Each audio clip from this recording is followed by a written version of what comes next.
Yeah, just found this little hoot owl thingy. So pretty. I don't know, that shouldn't matter, but they're just beautiful little birds. I don't know, I guess the cats got it. I don't know. I don't know how they would get one of these. Really pretty birds, though. And they're so interesting. I got these interesting, even their feet are interesting. Where the hunter got hunted or something. Anyway, guess I'll just throw this on the end of a video. Just an interesting little animal and such.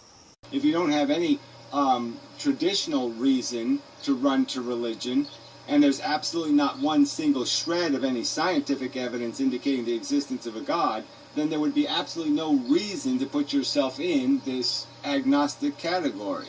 Just as I don't have to be agnostic on whether Bugs Bunny farted the universe. I have no obligation to be agnostic on that theory because all the evidence points to the fact that it's just a pile of shit that I made up.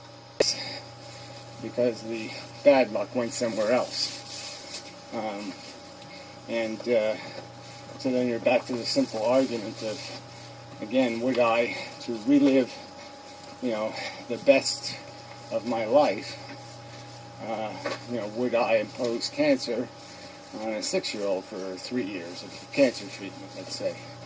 So to have, let's say 20 years of the best of my life, take out all the nasty bits, and just give me the best in 20 years of it, would I do that?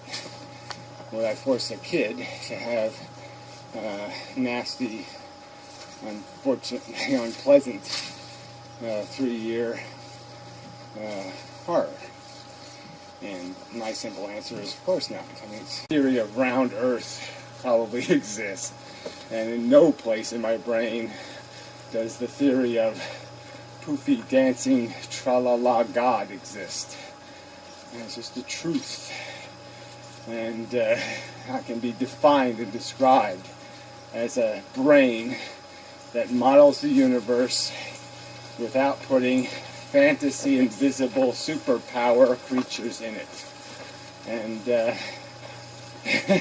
and models based on, and it makes every effort, makes an effort. My brain actually makes an effort to make sure there isn't preposterous nonsense in it.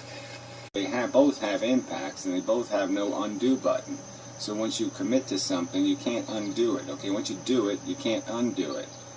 So the idea is to do it right the first and only time you're going to have a chance to do it, because there is no undo button. And if you're just going to add a bunch more expense, then, to learn, if your education to become a better man requires some kind of trial by fire, well, you have to prove that being a better man is worth it, because the trial by fire is a fact. It happened. You can't undo it. But that would be the way to go, I guess.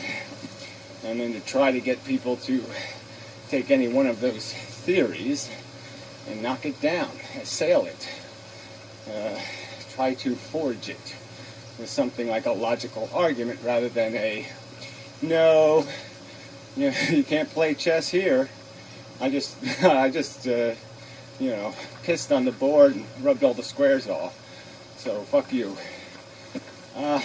Instead of doing that, deal with it as a truth, as a statement of truth, and explain how there's good reason to doubt the credibility of it as a truth. Nope, not there, not there, not there, not there. It's not there. There's no indication of it existing. There's no indication that it is created as a function of matter in the universe. That replicating is something it does routinely. It's highly complex chemistry, and highly complex chemistry can only take place in very small sections of the universe that are tolerable, that provide conditions that make that even possible. So anyway, I don't see any real use to this. This is theoretical, let's understand the mechanics of the universe conversation, not conversation really relevant to the human condition or the biological condition on Earth. if I described to you the behavior of a cuckoo bird and said, well, yeah, it just basically finds some other bird's nest that they worked hard to build, knocks the eggs out, and lays its own egg in there instead, and fools the not too bright little birds into basically raising its fucking monster. Now you say, gee, that sucks. But isn't that what everybody on welfare is doing, or anybody who really doesn't financing their own reproduction doing? They're basically telling other people, go to work to subsidize my reproduction. Slave and toil, pay your property taxes, which are 80% subsidized for child bearers. So I, can lay eggs basically on your head. I don't think it's a direct democracy that decides that. It's essentially, there is a force in here of a constituent foundational function that does do this thing called logic. And I think it's learned. It's another program, and you learn the habit of it, the tradition of it, the theme of it through life by these validations of reasonable thinking and unreasonable through your maturation and whatnot. You find out that there's certain kinds of thinking that's silly and kinds of thinking that's not silly. We know what the consequence is, and we are perfectly capable of separating sex from procreation, you fucking retard. Alright? It's a proven fact, shit for brains. Most people are procreating at a level insufficient to maintain human existence. May I say that again to you? Most people are procreating at a level insufficient to maintain human existence. That's a fact. Retard. So this nonsensical bullshit doesn't mean a damn thing. It's totally irrelevant, totally obnoxious, totally stupid, totally ignorant. What are you doing stupid shit like this for? What is the point of posting a comment this fucking stupid and off the fucking subject? So again, I'm not going back to somebody making the decision. The boxers are in your subconscious, okay? They don't actually show up in your consciousness and make a decision, and you're in the middle. The point I'm making is that the argument between these Mr. Spock and Captain Kirk is leaking into our consciousness. We hear them fighting, but the actual fist fight we don't see. The actual declaring of the winner is not what we see. We only see the winner arise. We see ourselves procrastinate, and then we logically say, you're procrastinating, you really should get that done. And then we see ourselves say, I'll procrastinate another day. And we say, how the hell did that happen? How did the decision get made? Yeah, well, obviously the two had a fight, and in this case, whatever, Mr. Spock lost. Their legitimacy is there. It's real. The relationships are real. They're not fake. They're not fraudulent. Our brain doesn't make it up. Okay, the brown things are the brown things, the green things are the green things. These categories exist.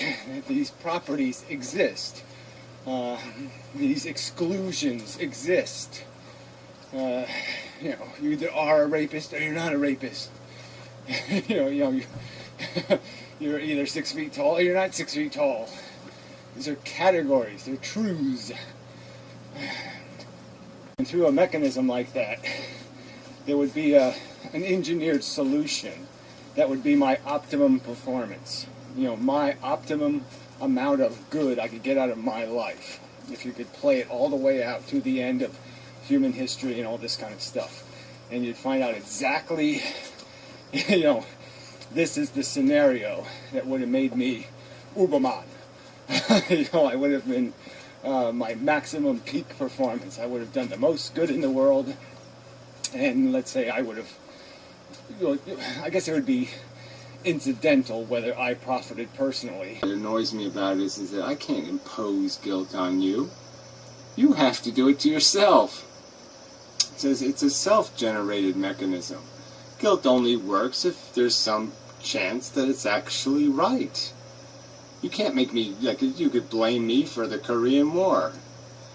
I could just say, fuck you. Yeah, I didn't have anything to do with it. There's no evidence. There's no anything. I have no reason to feel guilty because of the Korean War. So it's not going to work. You're only going to make me feel guilty when you're attacking something that's real. When you're pointing out something that's real. And you're just basically saying, I can only take this much reality. Well, if you can only take this much reality, then you're just really not entitled to be sitting at the reality table. Prepared to defend your beliefs. And now you're just resorting to desperation. I mean, come on, you can't, like I said, you can't argue a minute ago one thing, and now argue something else. Just demonstrates your insincerity, if anything. Okay, so you're just playing devil's advocate, or whatever, God's advocate. I don't know what kind of advocate it is, but you're just being a lying lawyer in this philosophical conversation, and then you'll judge me and say I'm too rude or I'm too harsh. At least I'm fucking honest, you assholes. And usually we'll get what we need. And so why is this, you're going to give me that because there's a neurotic human being on Earth, all of a sudden we can't do what's usual? No, I'm just, what do you want me to do? You want me to send the poor neurotic a postcard saying, get over yourself, get over your guilt?